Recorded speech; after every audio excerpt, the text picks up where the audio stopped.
importante esclarecer que são os proprietários, mas não são só os proprietários de terrenos, são proprietários, arrendatários, usufrutuários, quaisquer detentores de espaços que estejam contíguos, estejam junto de zonas rurais ou florestais. Também é importante dizer que isto, de facto, hoje em dia não há época do ano preferencial para incêndios, no entanto, a lei acaba por ter que balizar este calendário. E então o que é que faz? Por exemplo, este ano o limite legal seria, para limpar os terrenos, seria 30 de abril.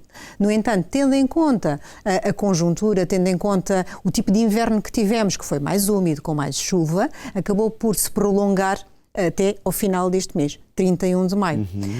No entanto, é importante percebermos que não foi só por causa da chuva, mas foi por haver muita contestação em torno da limpeza de terrenos. Porquê? Para já, porque quem limpava tinha os terrenos, como se diz, cheios de água e, portanto, ia fazer as limpezas e atascava. Não é fácil fazer essa limpeza. Depois também porque um corte prévio da vegetação, caindo chuva, faz com que se estimule o crescimento dessa vegetação. Logo, alguém que limpou, imagina, em finais de março ou princípios de abril, provavelmente neste momento já tem vegetação tão alta como tinha à época. Ou seja, vai estar a gastar 2 vezes aquilo que gastou. É que não estamos a falar, barato, né, doutora? Não estamos a falar de montantes baixos, sempre acima de 800 euros.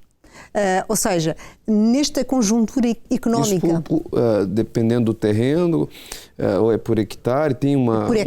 É por hectare, mas naturalmente estas empresas que fazem a limpeza dos terrenos têm o próprio pressário, condições contratuais que as pessoas têm que informar. No entanto, sabemos também que existe muita dificuldade em conseguir disponibilidade dessas próprias empresas, porque existe falta de mão de obra neste campo. Nem toda a gente pode fazer a limpeza por questões de saúde ou porque simplesmente não sabe onde se encontram as terras das quais é proprietário, porque se estivermos a falar de heranças, eventualmente não sabem onde fica determinado terreno, ou simplesmente porque não tem meios, não tem meios técnicos que permitam fazer essa limpeza. Portanto, é de facto uma tarefa difícil, cara, muitas vezes de difícil execução pela dificuldade em identificar o espaço a que nos estamos a referir.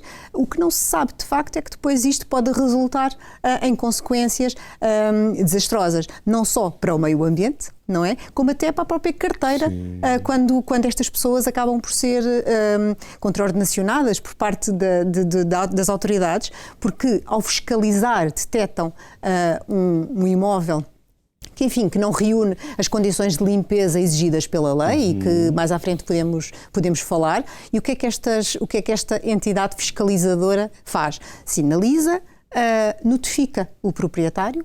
Ao notificar o proprietário, aliás, para identificar o proprietário é preciso recorrer ao balcão único do prédio. E o balcão único do prédio permite, através dos dados fiscais daquele imóvel, identificar quem é o responsável pela limpeza desse imóvel, sendo certo que ao balcão único do prédio qualquer um de nós que tenha um imóvel pode recorrer para identificar os seus próprios prédios, portanto rústicos, estamos a falar de prédios, mas predominantemente rústicos, é disso que estamos aqui a tratar. E para tal basta ter chave móvel digital, cartão de cidadão, a caderneta predial, enfim, algum documento que identifique aquela pessoa como proprietário do imóvel, mas retomando a questão de que forma é que as autoridades podem fazer esta identificação dos proprietários deste balcão único do prédio, portanto faz a notificação do proprietário de que a limpeza não foi feita. Nesse sentido, quem se vem substituir aos proprietários serão as câmaras municipais, que depois podem delegar, como há pouco falávamos em off, nas juntas de freguesia.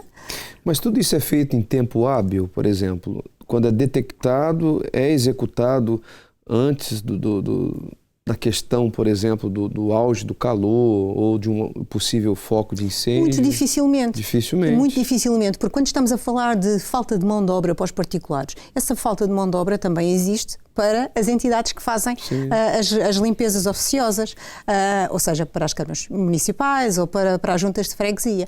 Muito dificilmente. E isto depois tem uma consequência, é que na época de incêndios, muito provavelmente as pessoas já foram notificadas para fazer esta limpeza, se calhar até em relação a contraordenações já foram notificadas das coimas que sobre elas pendem, no entanto a terra não foi limpa e portanto o incêndio acontece da mesma maneira. Ou seja, a gravidade está lá na mesma. O que eu entendo com isso? Se eu estiver errado, a senhora me corrija. Então, grande parte dessa parcela de responsabilidade está no cidadão. Segundo a lei atribui essa responsabilidade ao cidadão. Porque se houver essa consciência por parte dos cidadãos, eu acredito então que haverá uma prevenção mais eficaz. Porque se os cidadãos eles se preocuparem apenas com o terreno dele, né?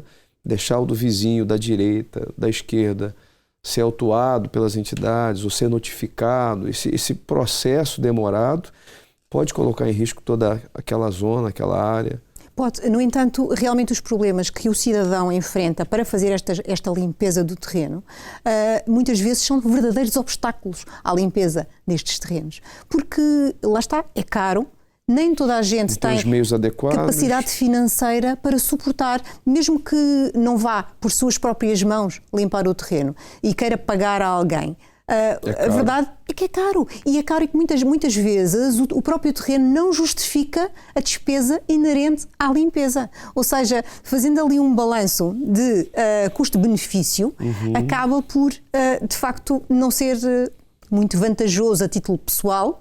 Não estamos a falar a título de sociedade ou de natureza, mas a título pessoal acaba por não ser muito vantajoso fazer esta limpeza. Isso é dissuasor, naturalmente.